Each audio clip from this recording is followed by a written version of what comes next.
श्रीराम समर्थ. निश्चयपूर्वक नामस्मरण आणि चित्तशुद्धी.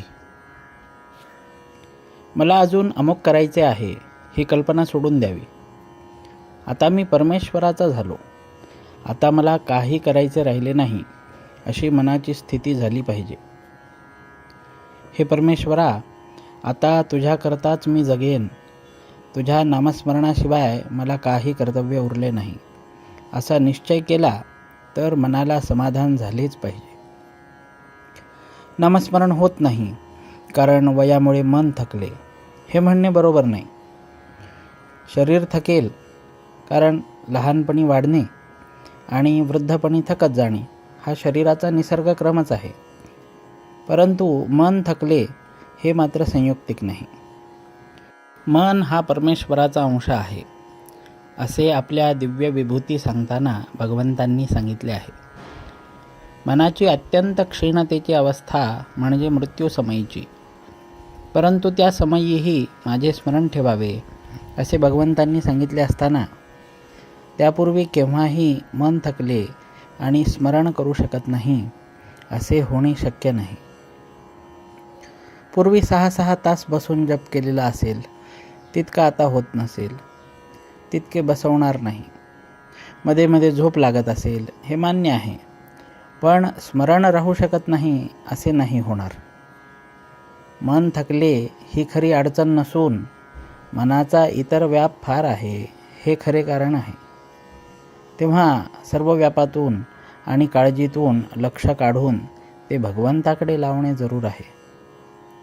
पैसा अडका, प्रपंचातल्या सर्व गोष्टी यांचा मनाने त्याग करावा. असा त्याग केला तर कार्यभाग निश्चित होतो हे मी खात्रीने सांगेन. पैशाची वासना आणि लौकिकाची लालसा माणसाला भगवंतापासून दूर नेतात. त्यांच्या तावडीत सापडता कामा नये. लोकेशणा आणि धनेच्छा या दोन्ही गोष्टींचा संबंध प्रपंचात वावरत असताना येणारच. तो टाळता येणे कठीण आहे. पण ज्याला भगवंताचे प्रेम पाहिजे आहे त्याने त्यांचा गुणधर्म ओळखून त्यांना वापरावे, म्हणजे त्यांच्यापासून उत्पन्न होणारे दोष त्याला बाधणार नाहीत. धर्माचरण, भगवतभक्ती, नामस्मरण आणि सत्संग हे चित्तशुद्धीचे उपाय होत. किंवा एकाच शब्दात असे म्हणता येईल की सत्संग हाच याला तोडगा आहे.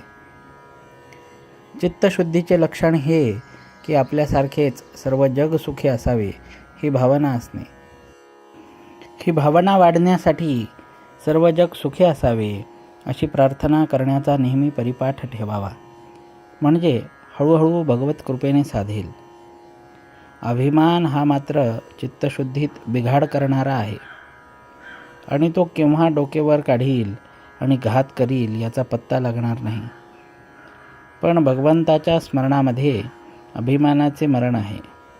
म्हणून आपण भगवंताचे स्मरण अखंड टिकवूया आणि आनंदाने राहूया. नामाशिवाय जगात दुसरे सत्य नाही अशी दृढ भावना करावी. जानकी जीवन स्मरण. जय जय राम.